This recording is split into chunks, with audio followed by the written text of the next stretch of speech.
All right. Good morning. Happy Friday. Good morning. Happy Friday. How's Florida treating you? Good. It's raining a lot every day. Is it the raining season in Florida? Yeah. Yep. Mm. It's hurricane season, and so it's just we already started to see some form. There was one that was like Hurricane Mario or Tropical Storm Mario that was like on the west coast. But yeah, it's that time. But it's starting to cool off a little bit. It's just muggy. How's Yeah, Arizona? it's good. It's starting to cool off here. I know that it's not as intolerable. I was sitting on the parking garage yesterday as we got done after dinner. So they're having the bird dog challenge week, and then today's the golden ticket. Golden ticket is a really cool event that is available for a lot of people who are in sub two, and you have to be invited to it. So I don't know if you know this, Bobby, but like our collective communities is like 30,000 people strong now, or approximately. And so they invite I think it combined is like 200 or so people joined today, old and new folks. And yeah, we were sitting in the parking lot yesterday after dinner because me and a few people are doing an event today, or a presentation today, to raise capital for our projects. And Doran, who is there, he's like, is this what cool is? Because he's got the accent. And I was like, actually, this feels fabulous. Yes, it's not 115 outside where I would be like darting to my car, even if it's that hot. But we were all out there actually talking about a deal that a bird dog sent me. I haven't talked to you about this, Bobby. It was a Okay. 78 unit property. It's a value add property out in Mesa. And so I actually responded back because I think as a buyer for such a large property, we would like to have an element of seller financing when there's value add, especially when there's value add.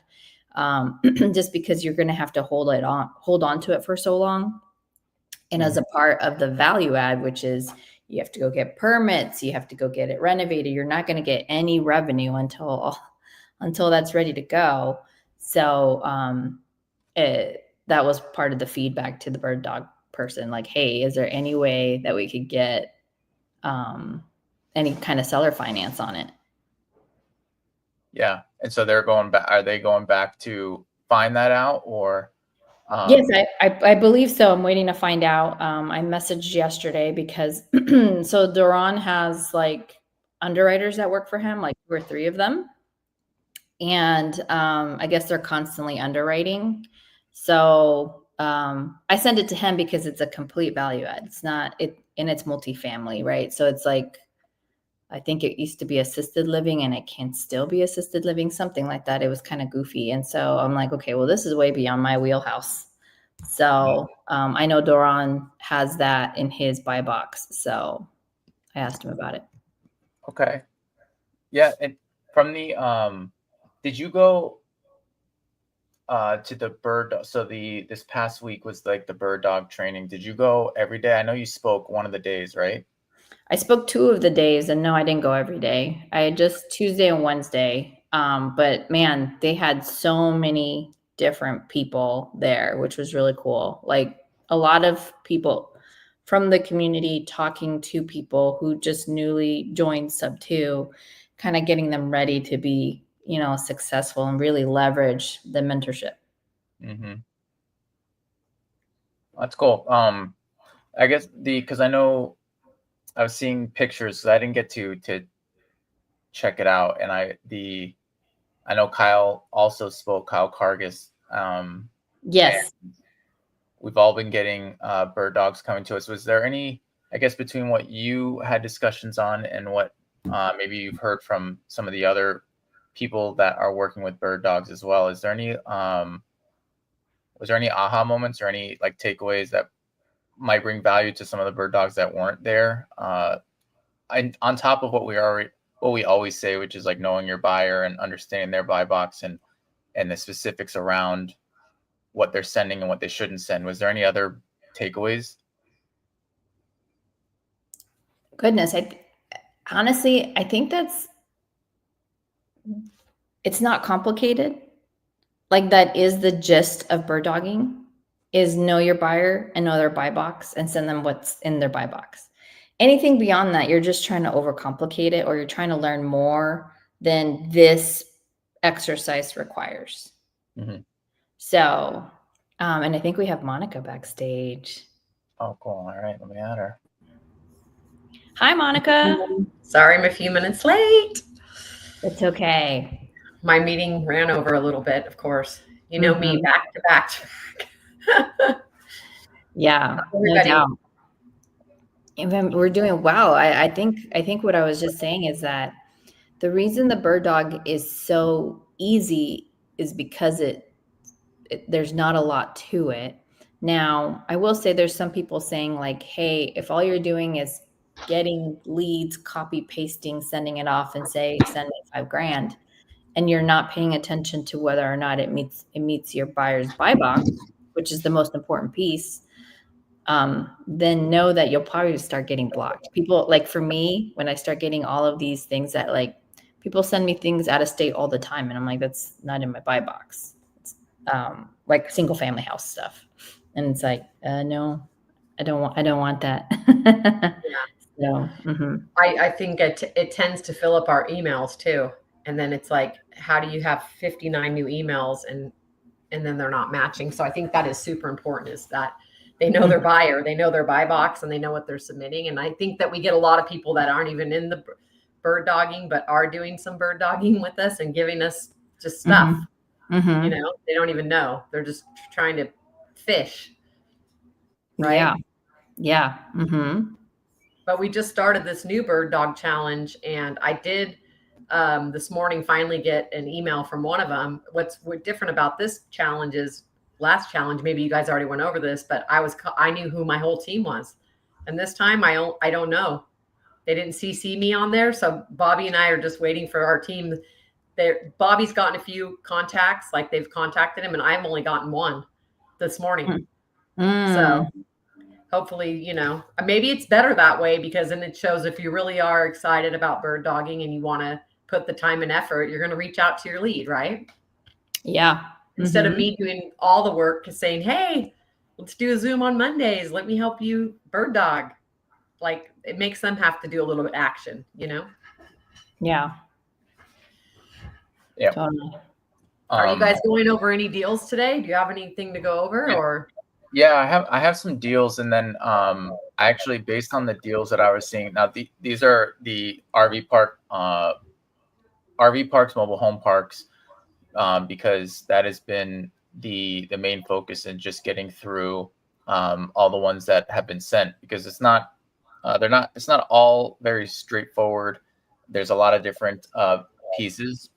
So I put together something that I think would be helpful for the bird dogs to see as well.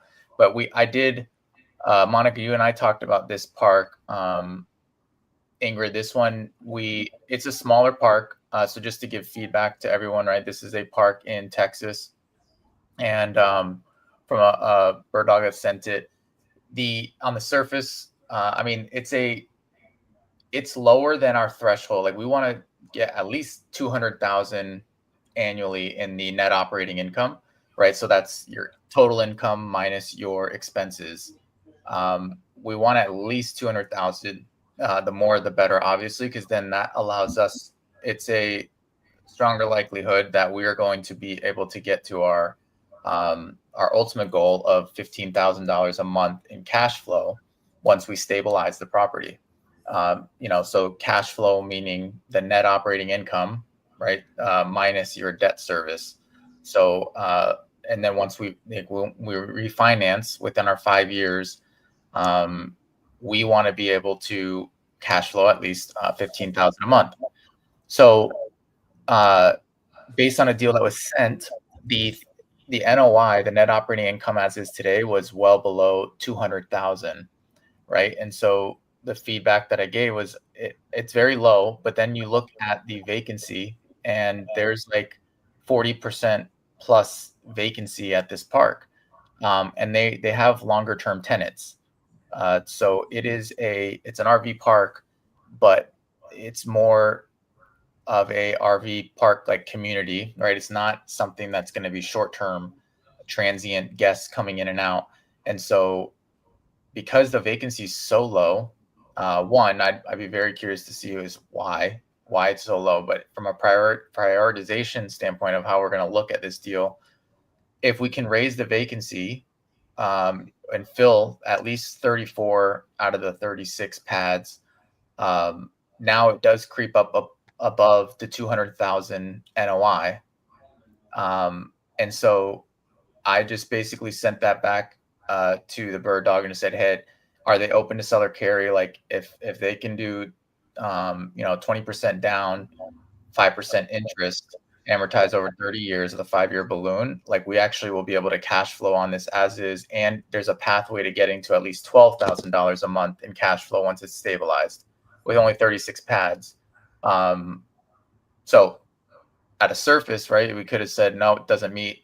But then when you actually also, if you just look at NOI, but when you look at the occupancy or the vacancy on the park, now you're starting to see like, okay, well, there is a lot of opportunity. And if we fill these up, then it starts to look good. And so maybe this park is being mismanaged, or maybe there is another reason. And that's what we would have to dig deeper into. And we did go through this, and he did respond to Richard, and I'm going to be calling Randy or whatever. I think his name's Rand or something like that. I'm going to actually get some more details on this one, because it's not that if it was structured correctly, and we could obviously bring the NOI up, and it might not be a bad deal. So I'm today going to be calling them and see if we can get some more information on it. Yep. Yeah. So we got a possible yes. Maybe. Yeah. We got a maybe. I feel like a lot of unless there's some clear, like, we're going to steer away. But a lot of these, like, we can make things work so long as the terms are favorable, and then obviously market conditions and all these other things. But like a lot of these can be potential deals so long as the seller would be open to some type of creative offer. And I think, that's ultimately what it comes down to. So it's always like, how do we prioritize these to say the ones that we're actually going to go through versus those that are not high as a priority, but we can make them work. Is probably take a little bit more. The seller is going to have to come down significantly. So what I'm hearing you say is that they have enough ability to kind of correct the ship. And so as good buyers, we want to give this feedback back to the bird dogs so that they can cascade that information. Correct. Yes. Yeah. Yes. And I think Richard is in this. I saw him. Yeah, he's here. Okay, cool. Richard's here. So hopefully I gave an email kind of explaining, hey, this is what we see at the surface. This is why it would not work. However, this is after digging deeper. So hopefully for Richard, he actually did text me and give me the number and everything that Monica's going to call the guy. But it's hopefully it's explaining like that thought process to what you're saying, Ingrid, of like, no, like I think the few no-go things are around like if it's a lagoon or like utilities, right? Like or treatment plant, it's a no-go just because of the upkeep of those, the maintenance, and then the regulations around them. Can you speak a little bit, and maybe you already did, but can you speak a little bit on treatment plants, because I've gotten some confusing feedback on that. Mm-hmm. So I think the biggest red flag is the biggest reason we don't want to do that is because of the regulations, because it can just take one problem, one inspection from the wrong person, but it is a problem, and they will shut down your whole park. And it's not an easy process to get your park reopened. You get cited, you have to repair it. It's expensive. You don't have a lot of control over lagoon and treatment plants as far as making the correction. So what I've learned is, and I've never owned one, is you just want to stay far away from them because you don't want to lose all the income from your park because you have a problem with your, lagoon or your treatment plant. So just like that one that we did look at and we were super excited about, Bobby, but then we saw that it had the treatment plant and we're like, dang it. That's why it's not selling, and it was a good deal, Yep. So what have you been hearing? What I've learned. Yeah. Ingrid, what have you been hearing? Have you been hearing anything different around that, or maybe? Well, first of all, like treatment plants, I want to say they're more common, especially in areas where you just don't have a lot of other options. And so what is my understanding is like maybe what you need to do is just create a different approach on replacing it and doing some of the capital raising, so that way you can make a deal work. Maybe change to septic, right? And what does that look like, and what is the costs, and would that not kill the deal, right? Or like capital raising and doing it after you purchase it just to get away from it. That's a great idea, actually. Or a negotiating point, leverage to say, hey, as you know, the upkeep and the risk of having this type of of the system, it's you're never going to be able to sell. So like, here's what we might be able to do instead. Right. That's a good point. Yeah, no, for sure. It's in that instance too, it's none of these are never a no-go. It's just a prioritization. So I think that's a great point. Yeah, it's never that it's no. It's just we're going to deprioritize that when it comes to some of these other parks that we are getting, where it's like they're utilities is public, and the NOI is extremely high, like favorable to what we want. Like, we're going to look at that. We're going to go through that, make offers on that, prioritize it, and then we kind of can come back to looking at what our potential is for those. That's a great point. Yeah. But I don't know what it costs, right? Because there might be some environmental factors too, to having something like that. Or they might not be allowed to put a septic. Who knows, right? I mean, there's different. But that is a great suggestion, Ingrid. I didn't ever think of that, and I also think that, like what Bobby said, maybe like if it does have the treatment lagoon, it's a lower price because we're going to have to prepare to replace it. I mean, we would find out if we could replace it, right? But maybe it's negotiating with the owner on it too, right? Yeah. There's all types of, like, because I was listening to Dustin Kircher, who for those that are in sub 2, right, there's an underwriting Zoom every Monday where he underwrites mobile home park, RV parks, and he was actually just talking about there's some new technology, like things are advancing obviously, and so like septic systems and being able, there's like really high-end tech septic systems and things like that are coming out too, that'll make things more efficient and effective. And so like saying no, or maybe not prioritizing something as a park that you really want to pursue, like all these things will change as like new technologies are coming out. And and another thing too, he's saying is there's like a lot of RV parks being built right now, a lot of RV parks, and so it feels like more and more RV parks are coming, and something to check out too is like the permits being pulled to build RV parks. Apparently there's a lot that are being built in Georgia and Texas right now, so it'll be interesting to see how that grows, how the RV market grows over the next few years. Yeah, and impacts the existing ones, right? So it might it's obviously going to probably hopefully bring the value up. Yeah. Yesterday, I had a call with a few of my first challenge bird dogs. And one of my bird dogs brought me from another bird dog that he connected with, not in my team, 17 already on a spreadsheet with all the information, 17 RV parks that you two are going to help me get through these 17 leads. Wow. Yeah. Have they broken it down by like NOI and like They just have the easy. NOI, and then they have notes, and she did a really good job, this bird dog. Like she brought a lot of value, and some of them I've seen, but there's some that I haven't seen, like some that are super close to me at Lake Elsinore and just different spots. I'm like, oh my gosh. Yeah. Seller carries, creative. She has all the notes. So I got that yesterday at like 5 p.m. So I haven't dug into it, but I will, dig in. That's needs to be a priority. And some of my other old bird dogs are still like, my email is full right now of like, last night I got 4 or 5 from one of them. I got 2 or 3 yesterday from Chris. He's on the call right now. Hi, Chris. He's really good at researching and finding good leads, him and his son, Jacob. And then, so yeah, I mean, I gave a lot of my time to these bird dogs to try to manage them up, you know what I mean? And help them get going.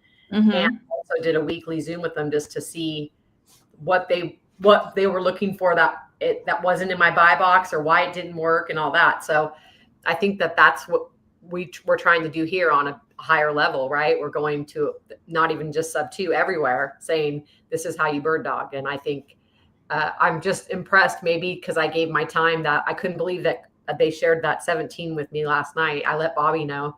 I'm like, oh my gosh, I just got 17 more.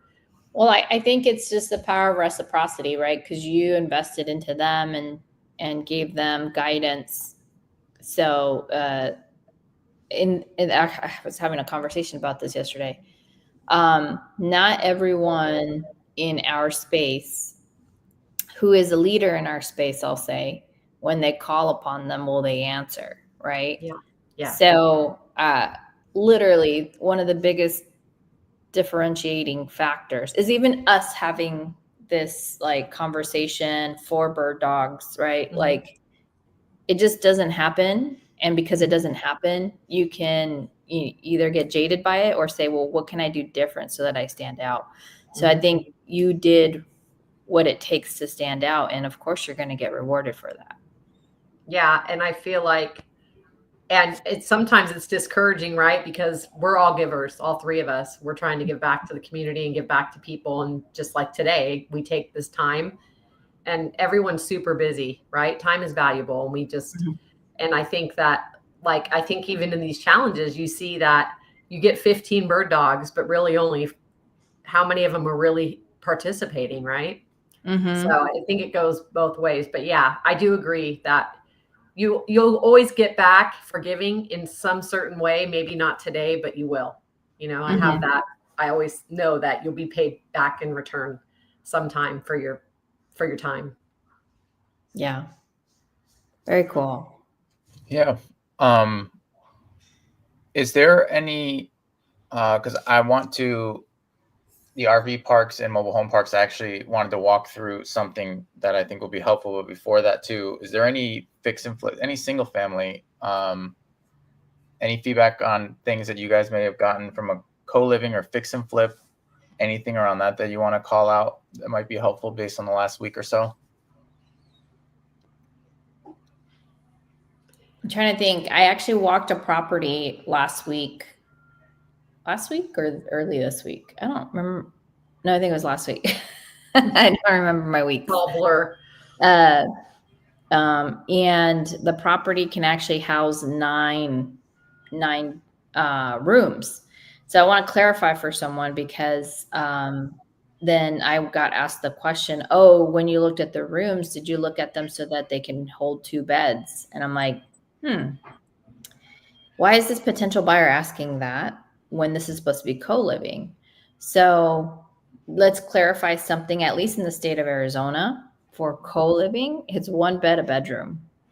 And if you're doing something that is more specialty, like a licensed group home, those can allow for like multiple beds in a bedroom. But in the state of Arizona, unless you get a variance, which means you actually have to change zoning, and in residential areas, it's very, very hard to do that. Now, if your property butts up against other commercial properties, you might be able to have that variance, but it's still very difficult to go through. But in the state of Arizona for co-living, you can only get up to 10 beds. which means 10 bedrooms. That's it. Like 10 bedrooms. Now, again, if it's a group home, that's completely different. It's going to require licensing, all the stuff. Right. But for the co-living that we talk about here, it's 1 bed, 1 room, and 80 square feet is the minimum for a bedroom. So. I think knowing the laws and the rules, Ingrid, that's probably why that person asked you, or unless they were looking for like a workforce. Because I know here in Reno, like we're close to California, so we get a lot of influx of workers, right? Especially with these data centers. And so they're just like getting Airbnbs that have 5 rooms and they're packing them in there. You know what I mean? But I think that it's good that you just told what are the laws for Arizona, because people don't know the rules and they don't know the laws. So then they don't even know they're breaking the law, or that they needed probably to go get a permit, right? Or yeah, for the most part, for single family houses, you can only do 10 residents if they're going to be residents. So like for Airbnbs, those are treated more like lodges and hotels. temporary. Yeah. So it's temporary. So if you have 15 people for a weekend, it's different like than if you have vacation. 15 people for 6 months. Yeah. Yeah. Yeah. So they may be breaking a lot of the STR exceptions by staying there for so long. So, Right. Mm-hmm. I don't think I have any fix and flip stories. The only story that I have is that I'm working on right now is I'm not really looking for single family homes, but Bobby knows I had a single family home brought to me from I have a friend that lives in Bullard, Texas, and she has a listing and she's an agent. And so she brought me a house in Tyler where they're getting divorced and they have pain. And it's been on the market for 120 days. And the funny thing is it being in this industry, she called this week and she's like, did you guys post it somewhere or something? Mm-hmm. All of a sudden I'm getting all these same exact type of offers. But Vance and I are just going to buy and hold it. It's like a really low entry, great deal, nice neighborhood. But me and Bobby talked about turning it. The reason I'm bringing it up is if I could turn it into a co-living maybe, or a pad split, right, Bobby? So we just have to check because I didn't see a lot of pad splits in there, but in that area. It doesn't necessarily mean when I talk with somebody who's from Texas. Did you give out the city? Yeah, you did, right? I said Tyler. Yeah, okay.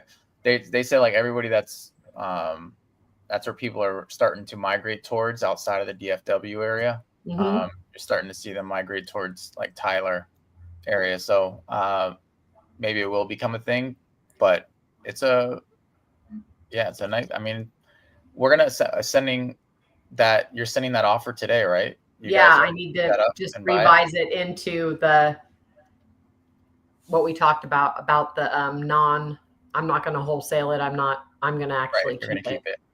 Just because I want to legally, you guys, you have to disclose if you're going to wholesale the property and you're not intending to keep it for yourself. When you're doing a sub-2 deal, you have to make sure that you disclose that, because you can get into trouble down the line and so I'm really careful about that. And so is Ingryd and Bobby. And Bobby's like, make sure that you get it on recording, and you should always record when you have that conversation with somebody. I know this isn't about bird dogging, but if you ever do a deal where you're intending to wholesale it or not keep it for yourself, you just need to be honest so that you don't get in trouble later.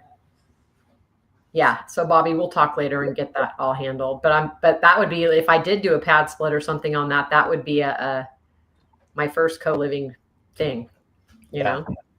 Yeah. I don't know the regulations in Texas. Yeah. I do know that at one point somebody was telling me they had a residential, so a single family residence that had 14 people in it. And apparently that was fine. Oh, because they didn't have the 10-person limit that we do in Arizona. So I don't know. Mm-hmm. Maybe I could get with some people over there in that Dallas-Fort Worth area and just find out. We have plenty of people. You know what I mean? Yeah, I know Tracy Koa is building out in Houston. Okay. She's building out a development in for co-living, mm-hmm. but it's a very thoughtful development. So it's like ground up construction. Right. which is different when you have a single family house. So, but yeah, I would reach out to her because I'm sure there's a lot of Texas regulations that she might be able to. Awesome. I'll get with her.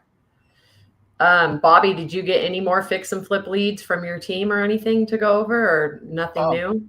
Yeah, no, I mean, I did get some, but nothing. It was no new feedback for, I guess, for those that haven't really been on the other calls. What I have been getting is really deals where there's either not enough comps to support it when we take a look at the when we're looking at the comps, or they send comps, the wholesaler might look up and say, hey, the ARV is the ARV is whatever amount, and they're using comps like 12 months back, and there's just not enough comps to fully support like the ARV and to feel really confident about the around that after repair value. And then when you're actually looking at it, those that do have enough comps, it's just not enough spread to make sense for what I'm looking for, like based on the holding costs and everything. Like that's why I've been passing on most of them, is just either not enough comps when we take a look at it, or there's not enough spread between the ARV and the asking price. And so when that happens, I'll just go back and give the price that we would purchase it at, and where it would need to be in order for us to make it work. Usually I don't hear anything back after that though, but I think when we are giving that feedback back, like, I think it's worth going back to the wholesaler, wherever you're going, and saying, I have a buyer, and they'll do it at this price, just to see what they say. And then it's a follow-up situation if they decline that. So here's the deal. For median price points, so I'm talking like, at least in Arizona, it's like 420, 450. It's like what we're mostly selling median prices in. So your typical house, not your luxury or upper middle class house. We're talking about like run of the mill family home.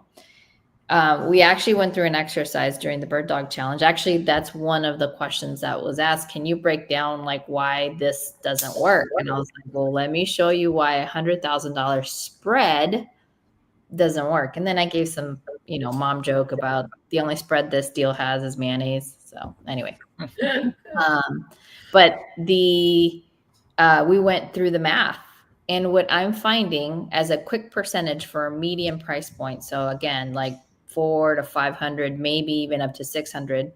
But I would say 400 to 500 max price points, the ARVs, is that if they're not at like 55% to 65% ARV, it's not working. And the reason why, for the most part, is cost of renovations have gone up. Mm-hmm. And when I go to sell the property, costs of selling have gone up, because we are in a buyer's market. So because we're in a buyer's market, I now have to pay. You're going to love this data, because I was reading an article a few weeks back. New builds, so new development, they used to average like, I think it was between $10,000 and $12,000, maybe $15,000 in concessions. Mm-hmm. Now their new average is $43,000 to $45,000 in concessions. Oh wow, that's really high. It's gone so way what they're doing is they're giving you permanent rate buy down money, so nobody can compete with them on interest rates right now. So if you're looking and you're like, man, I can't do in the fives, there's so many new builds who will help buy down your rate, where you're getting them in like the 3s and 4s. So that's why a lot of folks are buying new builds right now. New builds are actually suffering. And so they want to get the word out that you can get your interest rate so much lower. Mm-hmm. And then when it came down to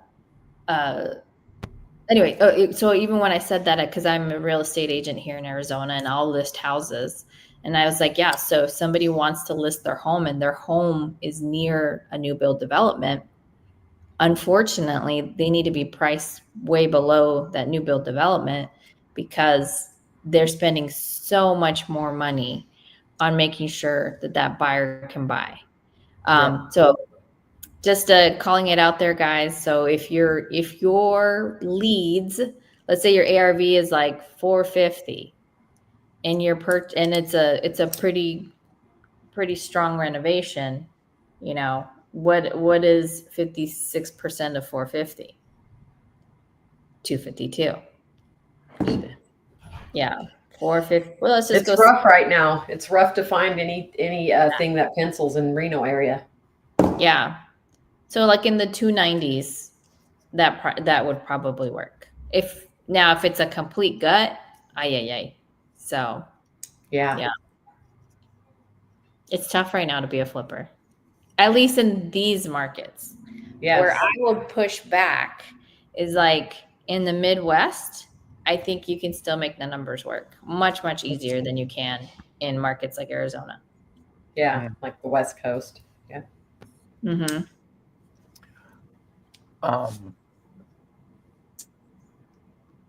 Okay, cool. Yeah, I don't have any new ones on mine, and actually was talking with my with some folks that actually are doing a lot of fix and flips up in like North Carolina, South Carolina area too. And again, yeah, it could be a market specific thing because they have a lot of work going on up there, and their price point, what they're selling at too, their ARV is around like 200, 300,000 is where they're starting to sell a lot of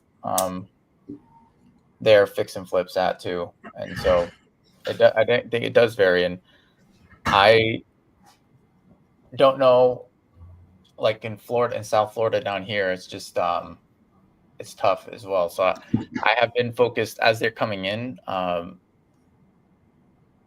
My wife has been doing like the underwriting too and looking at the comps.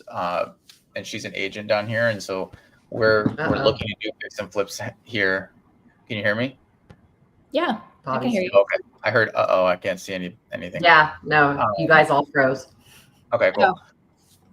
Well, so we're looking at those, and then meanwhile, like as those coming in, we're trying to get that feedback. Again, most of them don't work, and I think have to change up the strategy in how we're trying to get leads too. And I have some really good ideas from people that were like,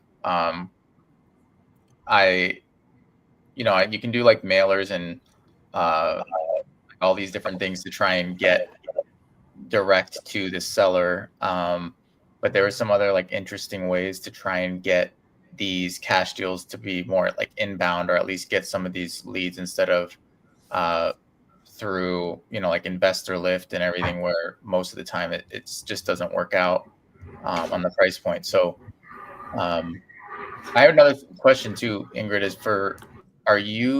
you're not doing any type of luxury? No. Why? I guess, what's the biggest difference in trying to do like that under 600,000 ARV and versus maybe doing more of a luxury flip? And why is your preference not to go on that luxury flip route? I'm just curious because it's something that I've been wondering. There's just a lot of luxury opportunities down here in South Florida. There's one I was talking with somebody about yesterday in Miami, but it's not something that I have done. So I'm just curious your thoughts on that, the differences. Well, I don't believe there's a lot of difference from the work standpoint. I just see a lot of properties sitting when you're talking about. So I was able to sell my property. The highest number I've been able to sell at is 650 for a flip that I've done. So I sold a property at 650. We sold it in coming soon because the team did such a fabulous job, on what it looked like. And so the market was excited about getting that kind of product, right? However, there's just things that are sitting in Arizona between like I would say like pre-luxury prices. So like 600 to like 1.2, 1.5. Now a good chunk of them are just people who are ready to exit and they didn't flip them. The market's just saturated with stuff where it's like, okay, I'm ready to move. Like either I'm somebody who I'm trying to scale down, right? Like I no longer need such a big house, or my family's getting bigger. I need to move to a bigger house. But for me and my risk threshold, because I generally raise capital for my deals, so I'm always looking for people to partner up with me. I just don't want to take a risk in such a volatile market where I'm now at a price point where I would be, putting all the chips on the table. I don't feel comfortable doing that. Now, if I had a much larger reserves and felt like I could do that, then I would. But I have my own property. I have a property in Flagstaff right now that I have to figure out my way out of. Thank God I own assets. And so I have a private money lender who's going to move his loan over to another property that can continue paying his interest only. And he's going to own properties with me. And I had to get really creative about solving this problem because this house wouldn't sell.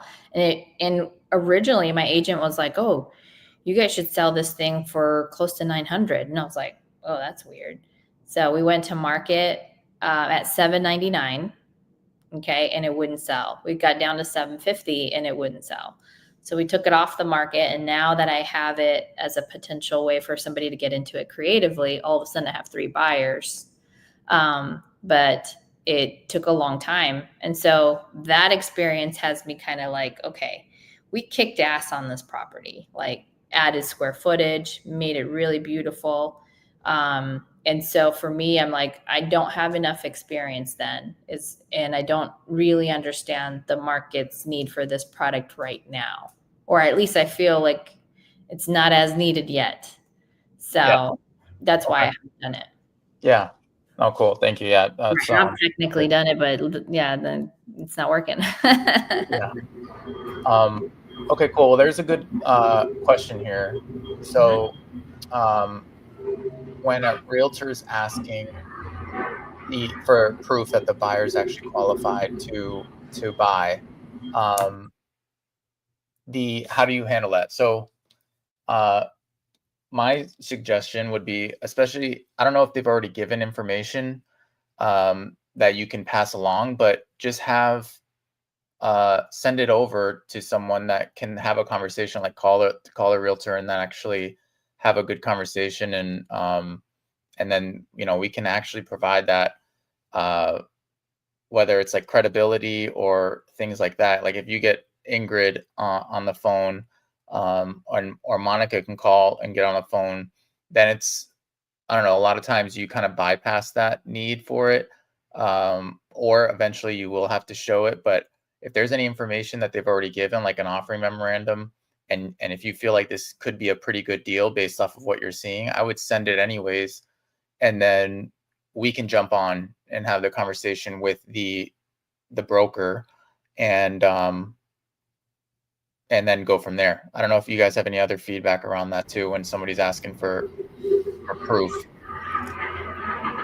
The only thing I'd say is that you don't want to send just anything to these people and like proof of funds. You don't want to just go get some willy-nilly thing, because you want to make sure what you're providing is legal and true and correct, because you can get into big trouble for doing that. So I think that was great advice. You need to get with somebody that has the experience, an Ingryd, Bobby, me, somebody that can guide you. And also, like Bobby said, if you have enough information and it does seem like a good deal, you need to get somebody involved that can have those conversations before you, and don't provide anything that's not true, Yeah. So what Monica's skirting around is that's fraud. Don't pretend you're qualified. Don't pretend you have like proof of funds when it's not. There's a lot of little websites and there's a lot of AI out there. I'm an agent, and one of the things that they've been telling us a lot is be mindful that your eyes may deceive you.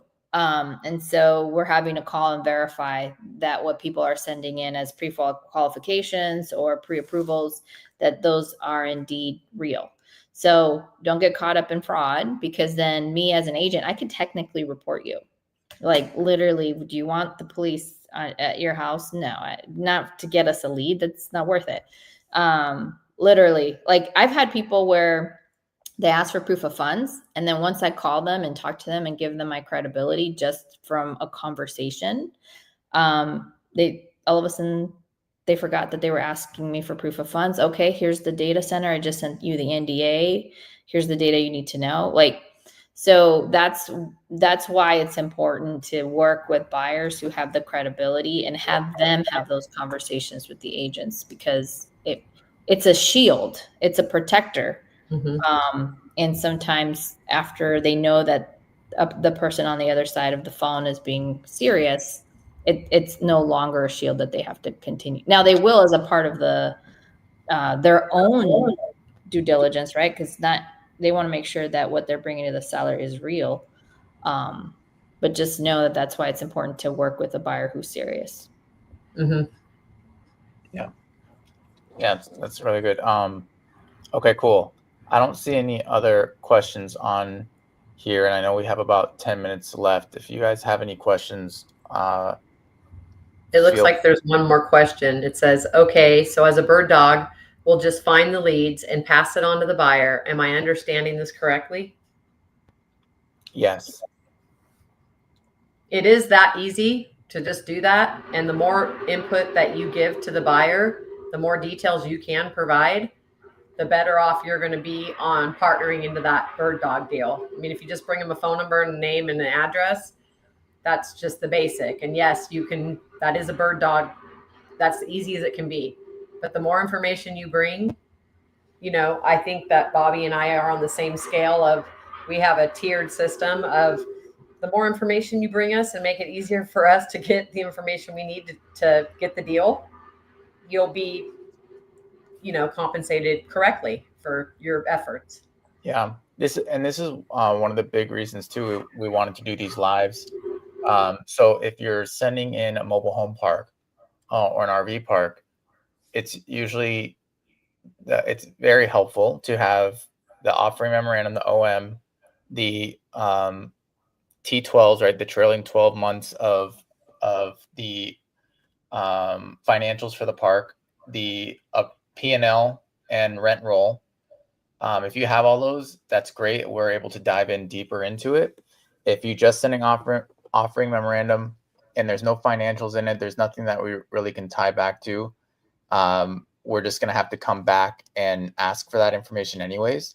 So the more information you can get by kind of contacting the broker or wherever you're sourcing that deal from, being able to get that information allows us to even do the back of the napkin calculations of like what's the income in the last 12 months, what's the net operating income as well over the last 12 months, and where's there some value add opportunities. And it's always very helpful to understand why the seller is selling. It's just very helpful to have that. And I know sometimes it's maybe tougher to get that information if you're not experienced in having those conversations, but the more information we have, the better. Are they open to creative or seller financing? And why are they selling, right? Are they tired landlords? Are they, you can get a lot of information just from asking some of those questions and just picking up the phone and calling the broker. But having that information at a minimum sent to us just allows us to move through it a lot quicker. So as a bird dog, have conversations too with your buyer to make sure, like, what exactly do you need? What do you want in order for you to be able to analyze this and get the feedback on whether or not you want to pursue it further? What's the minimum that I can give you, or, you know, the information I can give you? That'd be very helpful, because the more you put in, then also the more you get out from us being able to show you why we like or don't like a park. And then also we have that tiered system of how much we pay bird dogs based on the amount of work that they're doing up front. bird dog form has a way to attach info? That's a good question. Let's go through it. Do you want to show your screen and how actually attach it? Yeah. And I was going to say too, like with us, if you have our buy box, you can submit information through deals. And then also, if you have our email, you can just email us the information.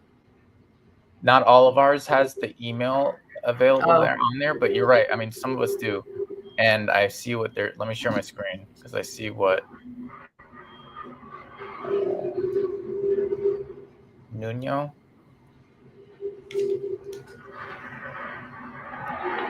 Yeah, I'll put it on my screen.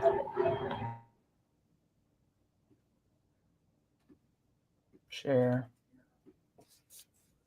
Make sure it comes up. Okay, cool. You can see my screen, right? Mm-hmm. Okay, cool.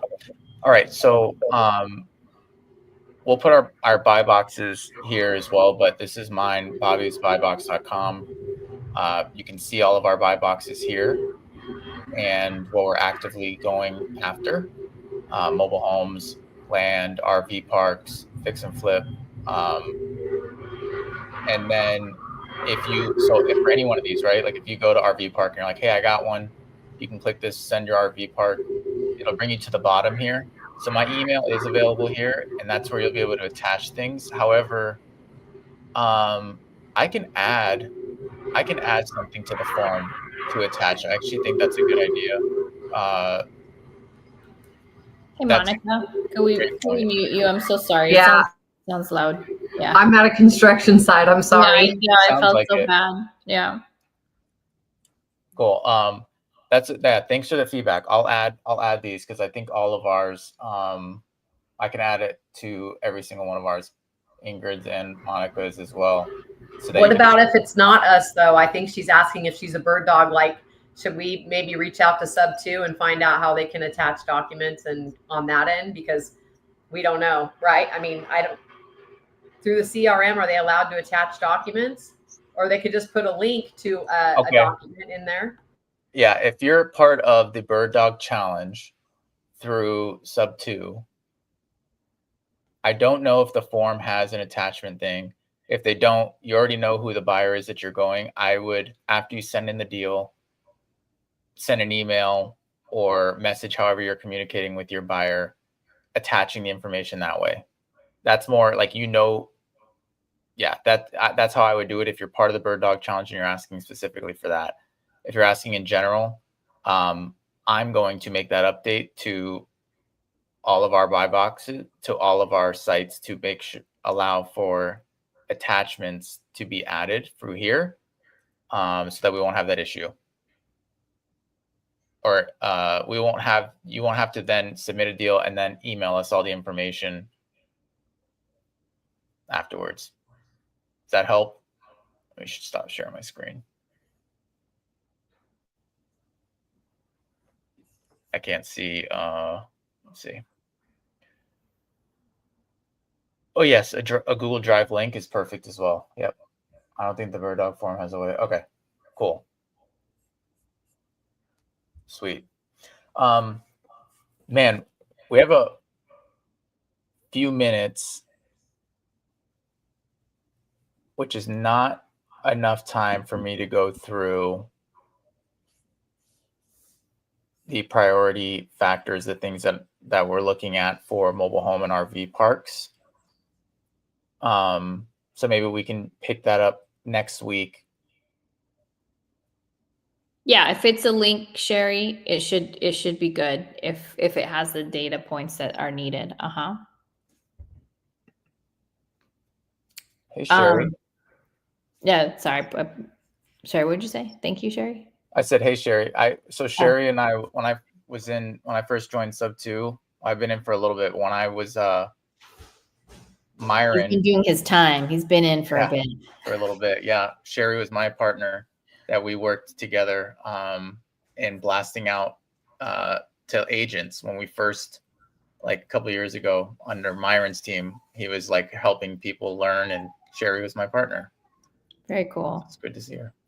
Yeah. Okay, cool. Anything else that you guys want to bring up? And we have a couple minutes. I'll save that priority discussion for next week. Could I ask while we have everyone here? So as you guys may or may not know, I'm a co-founder of creativelisting.com.